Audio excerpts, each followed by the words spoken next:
Jadi ada satu program yang saat ini cukup gila dijalankan oleh Zionis Yahudi, yaitu program Reduction of Population, mengurangi populasi manusia. Reduksi itu mengurangi jumlah populasi manusia. Ini berangkat dari keyakinan Yahudi bahwa hanya merekalah yang layak tinggal di muka bumi. Ya, jadi Yahudi ini adalah kelompok yang menganut paham Zionis Yahudi, ya, menganut paham rasisme, bahwa ras mereka lah yang paling unggul. Selain mereka itu adalah subhuman. HAP ini singkatan dari High Frequency Active Aurora Research Project. Itu sebuah alat yang dia bisa melakukan apapun sesuai dengan kebutuhan si operator daripada alat ini.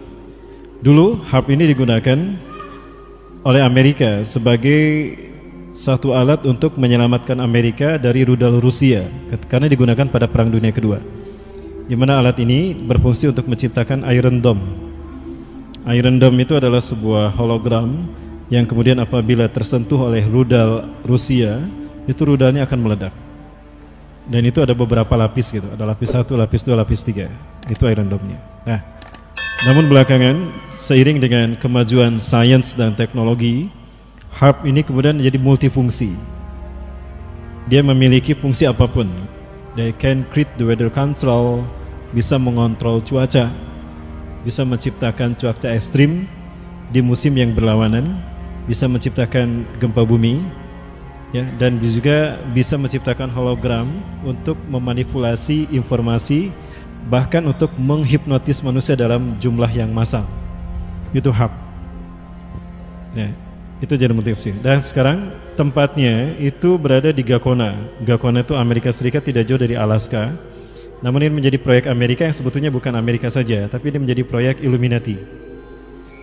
Ini pernah terjadi di Bandung, namun ini gagal karena faktor alam yang tidak mendukung, sehingga di Bandung ini tidak sukses. Awalnya mereka ingin menciptakan crash of massive, ya, maksudnya kehancuran total di infrastruktur kota Bandung. Namun ini gagal mereka lakukan, sehingga pecah ke arah Lembang, dan itu mengakibatkan adanya kehancuran infrastruktur di arah Lembang, ya. Nah, sekarang saya ingin perlihatkan bentuk yang sama, tapi ini berada di Iran, di sebuah laut di Iran.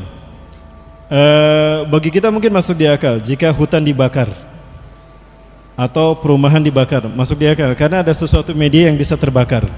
Tapi kalau laut dibakar, masuk di akal tidak? Tidak masuk di akal. Tapi itulah yang terjadi. Walaupun sebetulnya memang ada satu alat, ada satu zat kimia yang bisa membakar air, ya, ini yang dilakukan oleh HARP ke Persia.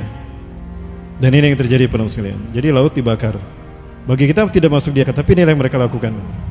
Andaikan ini api, ikan pasti lari ke bawah, kan? Ikan pasti lari ke bawah menyembunyikan diri. Logika kita pasti begitu, bersembunyi di batu karang. Pasti itu ikan lakukan, tapi itu pun tidak menyelamatkan nyawa mereka. Karena faktanya mereka matang mendidih dan itu bau racun, toksin. Karena proses ini menembakkan zat kimia dan mempersatukan zat kimia yang ada di unsur hara oksigen kita. Nah, baik, ini kejahatan HARP. Apa yang harus kita lakukan, para sekalian? Ya, kita melakukan sosialisasi terhadap jahatnya HARP. Ini satu produk HARP. Ada banyak produk yang dilakukan oleh HARP. Produk yang kedua adalah chemtrail. Chemtrail ini singkatan dari chemical trail. Chemtrail ini adalah satu awan yang kalau para poloh lihat di langit itu nggak hilang-hilang. Itu ada terus, itu hilang-hilang. Itu bukan jejak pesawat. Kalau jejak pesawat itu namanya contrail, itu hilang. Ketika pesawatnya masih ada, itu awannya paling hanya sampai 500 atau 1 kilometer lah. Setelah itu hilang. Ya, setelah itu hilang. Bersenyawa dengan udara. Tapi chemtrail itu tidak, karena itu jejak kimia, chemical trail. Isinya itu adalah virus dan senjata-senjata biologis yang bisa membuat penyakit endemik. Maka banyak orang masyarakat mengalami penyakit-penyakit aneh itu karena perbuatannya, karena chemtrail. Nah, di negara di dunia itu mereka sudah protes kepada pemerintahnya. Yang belum protes di mana? Di Indonesia. Karena belum yang memahami, sedikit yang memahami tentang chemtrail. Kami pernah melakukan itu di Hussein Sastranagara, Bandara Hussein. Teman saya saat itu menggunakan paspor, menggunakan ID sebagai jurnalis.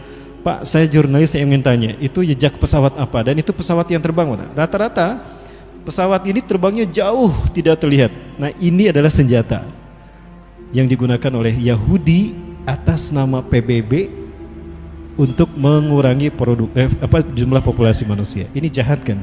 Tapi ini menjadi beban PBB. Nah, apa yang harus kita lakukan, para sekalian? Kita melakukan edukasi dan kita menekankan penekanan, penetrasi kepada political will, pada pemerintah kita, bahwa itu berbahaya untuk masyarakat.